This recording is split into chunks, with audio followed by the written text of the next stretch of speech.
welcome back. Special hello to my mum and dad. I can't see them at the moment, but my mum noticed yesterday that I'm wearing a different outfit every time I read to you.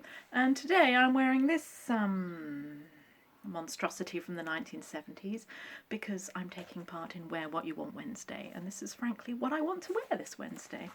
Ma wears a beautiful dress today in the chapter we're going to read. I suspect it's a little more beautiful than my outfit. And it's a lovely chapter today. I hope you enjoy it.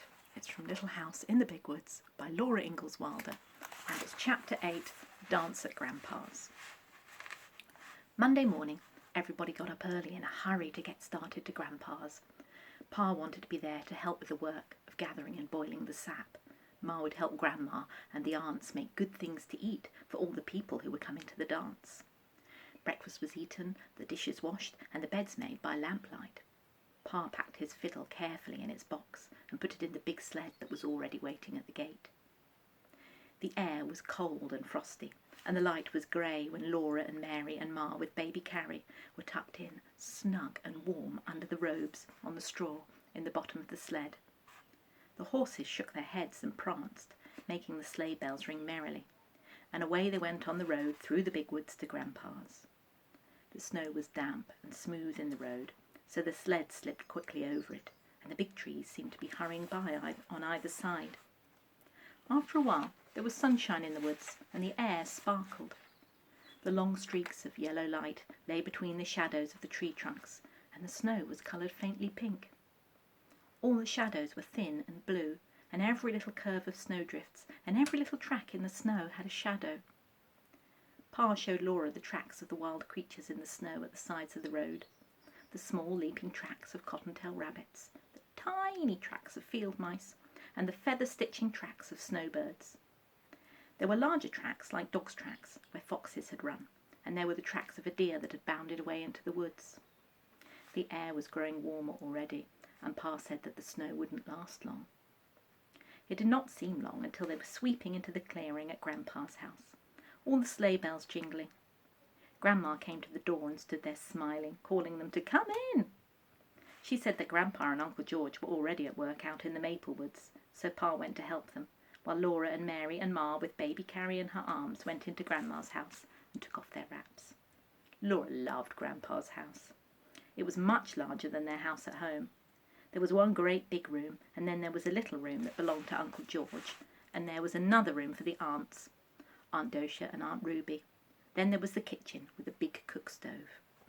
It was fun to run the whole length of the big room from the large fireplace at one end all the way to Grandma's bed under the window at the other end. The floor was made of wide, thick slabs that Grandpa had hewed from the logs with his axe. The floor was smoothed all over and scrubbed clean and white, and the big bed under the window was soft with feathers. The day seemed very short while Laura and Mary played in the big room, and Ma helped Grandma and the aunts in the kitchen. The men had taken their dinners to the maple woods, so for dinner they did not set the table, but ate cold venison sandwiches and drank milk. But for supper, Grandma made hasty pudding. She stood by the stove, sifting the yellow cornmeal from her fingers into a kettle of boiling salted water. She stirred the water all the time with a big wooden spoon, and sifted in the meal until the kettle was full of a thick yellow bubbling mass.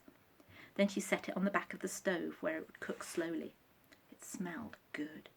The whole house smelled good, with the sweet and spicy smells from the kitchen, and the smell of the hickory logs burning with the clear, bright flames in the fireplace, and the smell of a clove apple beside Grandma's mending basket on the table. The sunshine came in through the sparkling window panes, and everything was large and spacious and clean. At supper time, Pa and Grandpa came from the woods. Each had on his shoulders a wooden yoke that Grandpa had made. It was cut to fit around their necks in the back, and hollowed out to fit over their shoulders. From each end hung a chain with a hook. On each hook hung a big wooden bucket full of hot maple syrup. There's a picture of Grandpa here, with the wooden yoke around his neck, and the chains and the two buckets. Pa and Grandpa had brought the syrup from the big kettle in the woods. They steadied the buckets with their hands, but the weight hung from the yokes on their shoulders.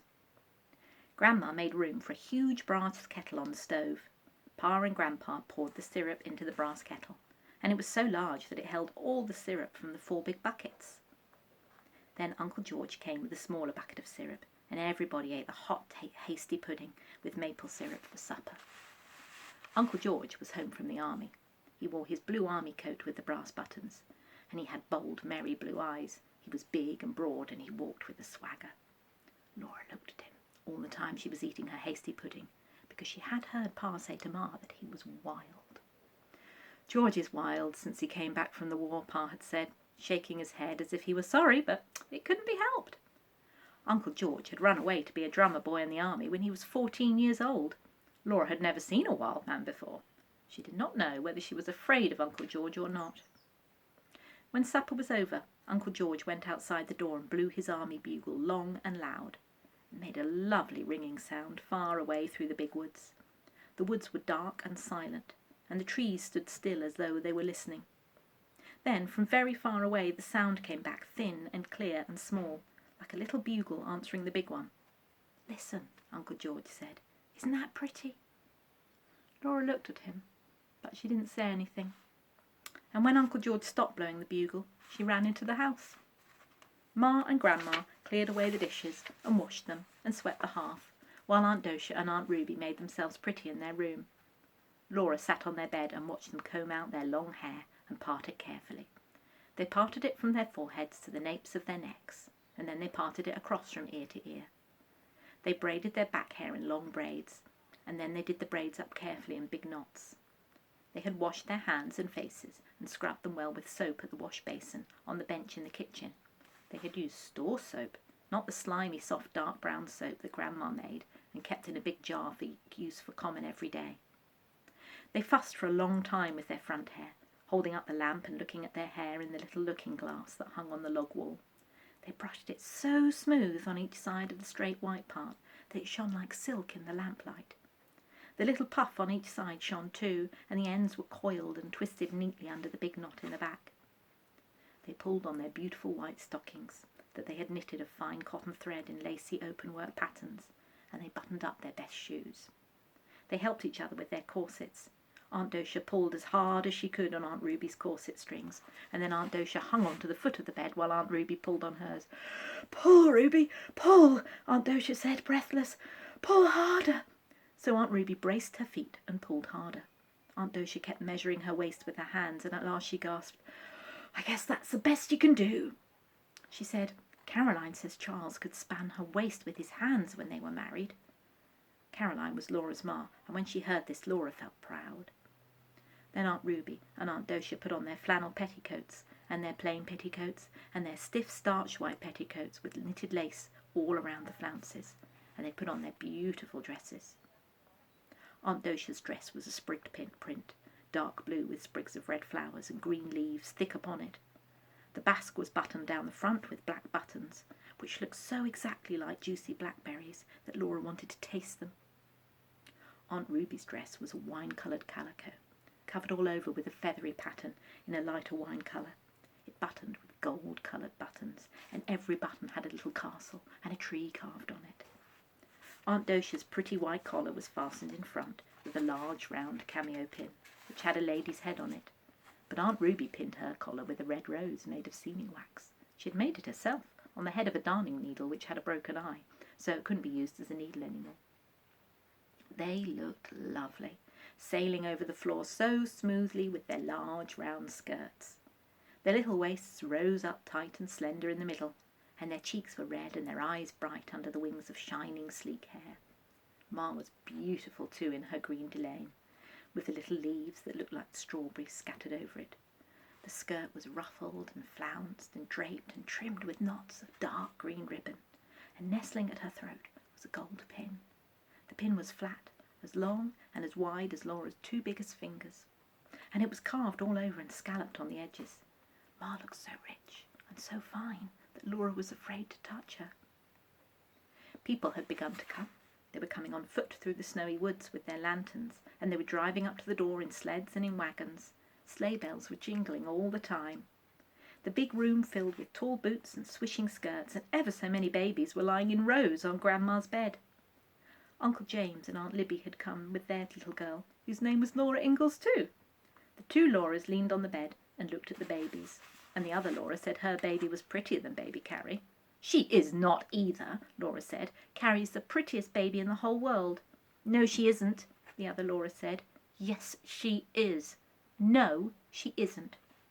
Ma came sailing over in her fine Delane and said severely, Laura. So neither Laura said anything more. Here they are. Look at that little row of babies. And the two Lauras looking crossly at each other. Uncle George was blowing his bugle. It made a loud ringing sound in the big room, and Uncle George joked and laughed and danced, blowing the big bugle. Then Pa took his fiddle out of his box and began to play, and all the couples stood in squares on the floor and began to dance when Pa called the figures.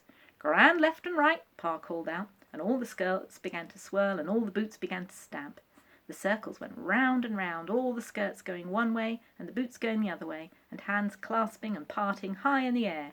Swing your partners, Pa called. Each gent bow to the lady on the left. They all did as Pa said. Laura watched Ma's skirts swaying and her little waist bending and her dark head bowing, and she thought Ma was the loveliest dancer in the world. The figure was singing, Oh, you buffalo gals, aren't you coming out tonight? Aren't you coming out tonight? Aren't you coming out tonight? Oh, you buffalo gals, aren't you coming out tonight to dance by the light of the moon? The little circles and the big circles went round and round, and the skirts swirled and the boots stamped, and partners bowed and separated and met and bowed again. In the kitchen, Grandma was all by herself, stirring the boiling syrup in the big brass kettle. She stirred in time to the music. By the back door was a pail of clean snow, and sometimes Grandma took a spoonful of syrup from the kettle and poured it on some of the snow in the saucer. Laura watched the dancers again. Pa was playing the Irish washerwoman now. He called, Do-si-do, ladies, do-si-do. Come down heavy on your heel and toe. Laura could not keep her feet still. Uncle George looked at her and laughed. Then he caught her by the hand and did a little dance with her in the corner. She liked Uncle George. There's Pa playing his fiddle.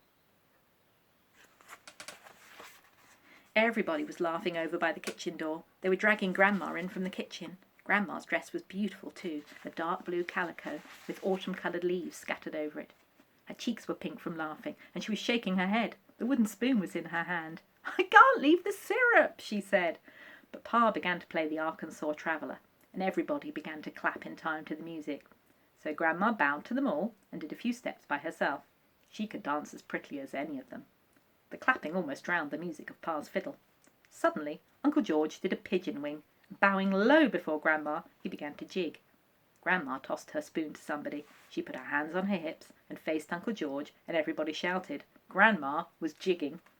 Laura clapped her hands in time to the music with all the other clapping hands.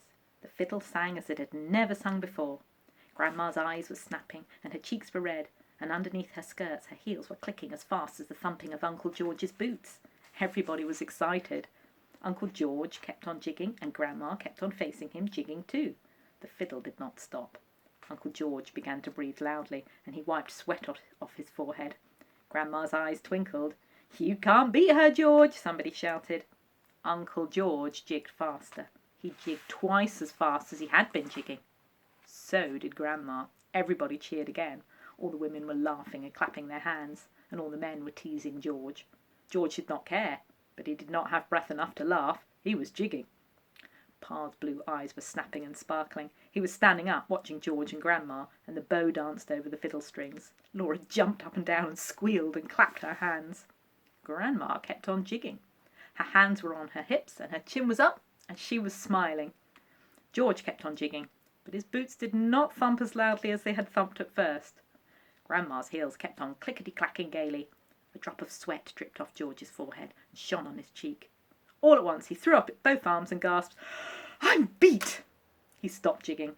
Everybody made a terrific noise, shouting and yelling and stamping, cheering Grandma. Grandma jigged just a little minute more, and then she stopped. She laughed and gasped. Her eyes sparkled just like Pa's when he laughed. George was laughing too and wiping his forehead on his sleeve. Suddenly Grandma stopped laughing. She turned and ran as fast as she could into the kitchen. The fiddle had stopped playing. All the women were talking at once, and all the men teasing George, but everybody was still for a minute when Grandma looked like that. Then she came to the door between the kitchen and the big room and said, The syrup is waxing. Come and help yourselves. There's Laura, dancing with Uncle George. You can see how crowded the room is. Then everybody began to talk and laugh again. They all hurried to the kitchen for plates and outdoors to fill the plates with snow. The kitchen door was open and the cold air came in. Outdoors the stars were frosty in the sky and the air nipped Laura's cheeks and nose. Her breath was like smoke. She and the other Laura and all the other children scooped up clean snow with their plates. Then they went back into the crowded kitchen. Grandma stood by the brass kettle, and with the big wooden spoon she poured hot syrup on each plate of snow. It cooled into soft candy, and as fast as it cooled, they ate it. They could eat all they wanted, for maple sugar never hurt anybody. There was plenty of syrup in the kettle and plenty of snow outdoors. As soon as they ate one plateful, they filled their plates with snow again, and Grandma poured more syrup on it. When they had eaten the soft maple candy until they could eat no more of it, then they helped themselves from the long table loaded with pumpkin pies and dried berry pies and cookies and cakes. There was salt rising bread too, and cold boiled pork and pickles. Ooh, how sour the pickles were. They all ate till they could hold no more, and then they began to dance again. But Grandma watched the syrup in the kettle. Many times she took a little of it out into a saucer and stirred it round and round. Then she shook her head and poured the syrup back into the kettle. The other room was loud and merry with the music of the fiddle and the noise of the dancing.